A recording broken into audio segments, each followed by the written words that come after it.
Good evening and welcome to the Garnet Fire informational meeting for Sunday, September 14th. My name is Nathan Judy, Information Officer for California Interagency Incident Command Team 5. I'll be your facilitator for tonight's meeting. Tonight you're going to hear from members of our Incident Command Team and Forest staff and our partners. As always, please submit your questions early emailed to our email account for the Garnet Fire, and we'll get to those questions after the formal presentation of the fire. First up, we're going to bring up our Operational Section Chief, Chad Acosta. Hey, good afternoon, everyone online. So I was able to drive the whole west side of the fire today, as well as fly almost all of it. And I want to highlight a couple things. Essentially, the fire is still held in the same footprint. There's been no growth, and happy to report that last night we tied in our firing operation up in Division Mike. So at this point we have line all the way around the fire, and I'm feeling really good about it. So I'll get started down here in the Balch Camp area. Drove all that area today. Everything looks really good. There was a lot of hose, a lot of pumps, trash from all the firefighters. It looks great all the way through this southwestern side of the fire. They've really put in a lot of work the last couple of days to get all of the hose and everything out of there. When it transitions out of Dinky Creek and up onto Cicada Ridge, this is a hand line that the hotshot crews put in. It's very steep country, and you have to give us a couple more days just to validate and ensure that this is contained. But I flew it very low level in the helicopter today, and it looks really good. But we want to get some troops in there. It's just been really smoky, and we have to fly them in to get them in there. Coming along the Cicada Ridge, I'll share that I was pretty impressed. A couple times throughout the divisions up here, I saw resource advisors and archaeologists and all of our firefighters circled up, and what they're talking about is their repair plan, which is a great sign for the fire. So they're talking about how are we going to repair the roads, the dozer lines, the hand lines, where we're going to do that. So it's very good communication with the resource advisors, the forest, and the firefighters out here. And they've been doing that pretty much all the way around the fire, except for we're not quite there yet in the north. So I'll start in Juliet. Bear Meadow still looks really good. Flew that today. Drove it. There's going to be no issues. I feel very confident that this section of Bear Meadow will turn contained in the near future. Getting up onto I'm going to talk a little bit about this complex burn that the firefighters pulled off and why I'm proud of them, and talk a little bit about why this was so difficult and why it took so long. You may have been wondering why did it take 3, 4, 5 days to get this 1.5 mile piece done. For those of you that know the McKinley Grove Road through there, and Laurel Creek and Bear Creek, and there's some steep drainages here, and anytime you're driving a road and you're driving out the road, let's say towards Washawn, and you're making a right-hand turn, the tighter the turn, the tighter the drainage is below you. So as we fire this, those drainages act as chutes, and embers just fly right up them and over the line. So we had to go very slow. We had to do it very strategic. We had to remove as much of the vegetation along the roadway as we could, and that's why that little piece took so long. But I'm happy to report that so far there's been 0 spots over that line, and I'm very, very confident that this will stay where it's at and we won't have any issues. And I wanted to kind of give an example. These roads where there's ins and out, I was talking about that yesterday, the S-turns. This is also a mid-slope road, which means, what does that mean? It means the road doesn't go along the ridge, it goes along the side of the hill. And when you have mid-slope roads, those become very difficult for us to fire, and we have to go very slow. Let's transition the camera down here to Trimmer. This Trimmer Springs Road, and this is exactly what I'm talking about. If you drive Trimmer Springs, you can see it's windy, it turns back and forth. This road right here is mid-slope. It's not on the ridge. If we were to try to fire that and use it as a holding feature, we'd have a lot of trouble keeping it on that road, especially with the brush component that's out there.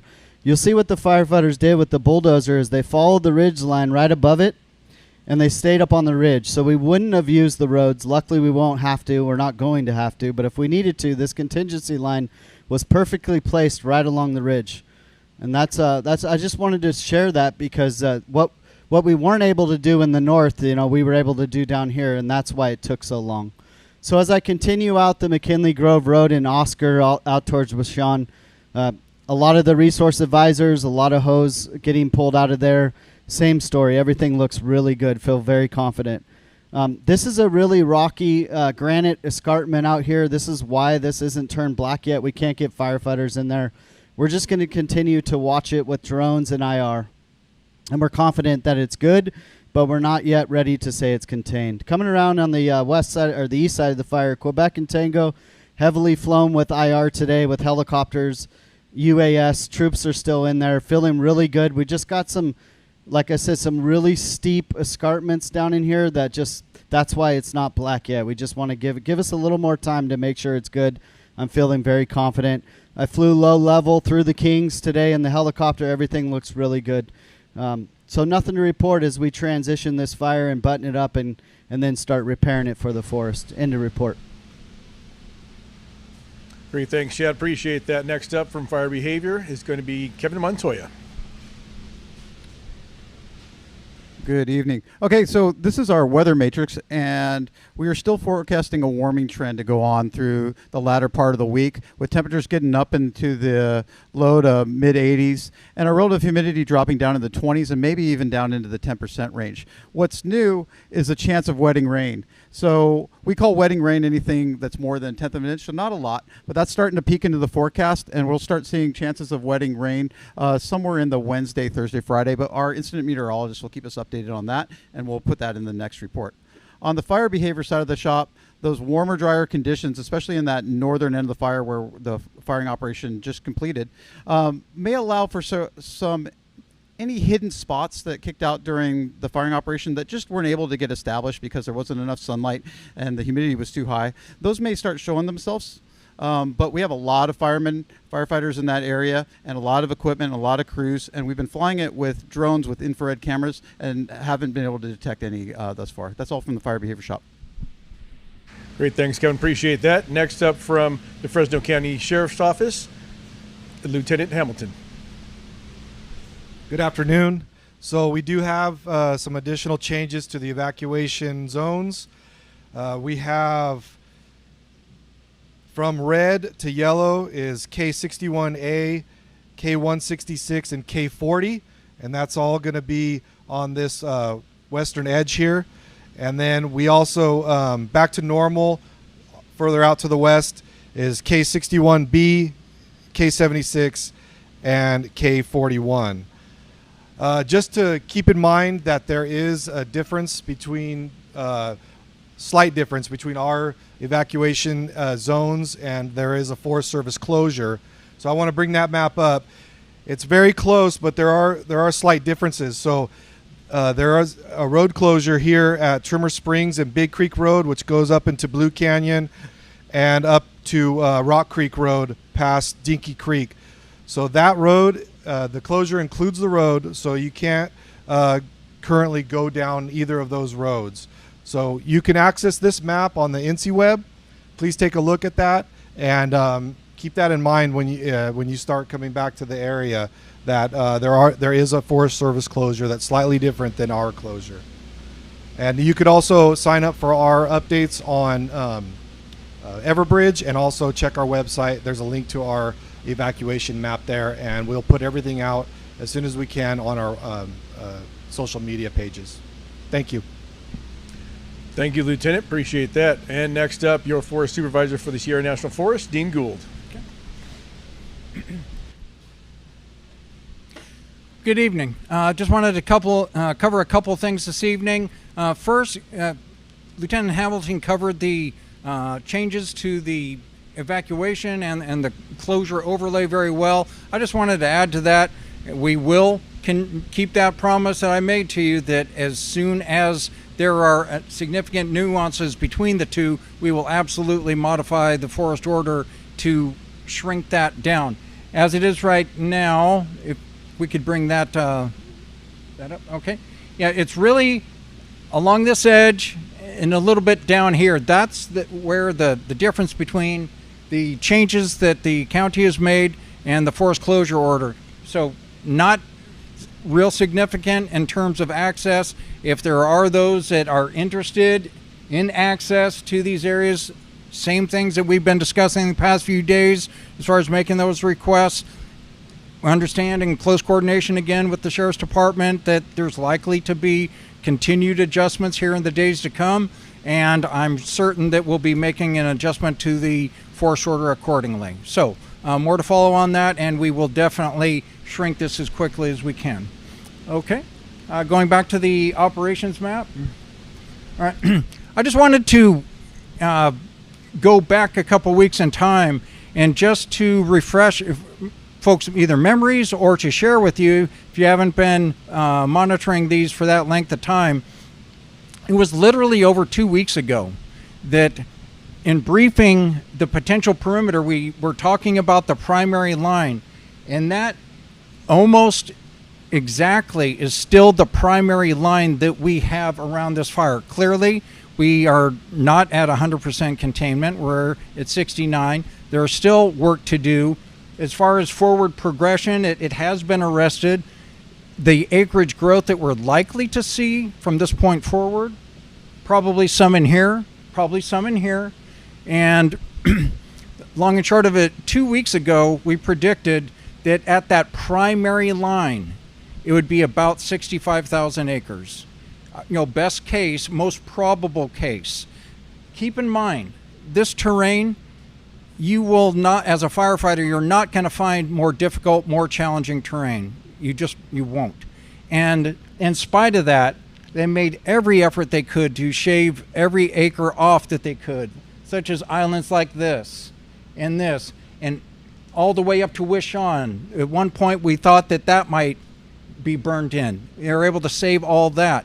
So again, just to summarize, 2 weeks ago, we figured the most likely place that we would catch is our primary line, the line that was strongest, most suitable for catching this fire. Not that we weren't trying to catch it closer, but the erratic topography here, the slopes just don't lend themselves to it. That's why the primary line is where it is. That added up to 65. And right now we're estimating final acreage for this, if all holds, 61 to 62,000, so 3,000 less than we even estimated. So, point being, you should not be any prouder of the teams that have been here, the 3,000 plus firefighters that have been here, the numerous stakeholders, Sierra National Forest staff, and on and on. They have done a miraculous job of holding this fire to that best case scenario. Obviously, no one is happy about 61,000 acres being burnt. Obviously, I'm not saying that is a success. I'm saying that was the most practical size that this incident could be held to, and the fact that these two incidents 2 weeks ago planned that and held it to that's a job well done. So really, you should be expressing your appreciation to them. I'm certainly glad that they're here. Thank you, Supervisor. Appreciate that. Next up, Deputy Incident Commander Alex McBath. Good evening, everybody. All right, so a few numbers. The acres up to 59,573. The percent containment is 69%, and we have 2,868 folks on the fire. So with those numbers, you can see we have a decline in the amount of resources that we have on the incident, which is good for this time of the incident. We have resources that are timing out, meaning they've met their 14 days and are now going home. So we've thanked them for the hard work that they put in. All right, what do I see over the next 3 days? So the next 3 days, we're going into hotter and drier, which you heard from weather. That's kind of a red flag. So we still have some areas, some islands up there where they've been burning up on McKinney Grove Road, and those still have to fill in. So right now, we can expect that there's going to be probably roughly about another 5 to 1,000 acres growth, but it's all going to be within our perimeter. So if you see that come out on any of the information, that's why. We are, like I said last night, turning the corner into suppression repair, but we have not taken we are not taking our focus off those values at risk. So we know that PG&E needs to get in and get their lines fixed. We know that McKinney Grove is still at risk. We still have McKinney Road that has fire, fairly recent fire on it, and they're in there mopping up.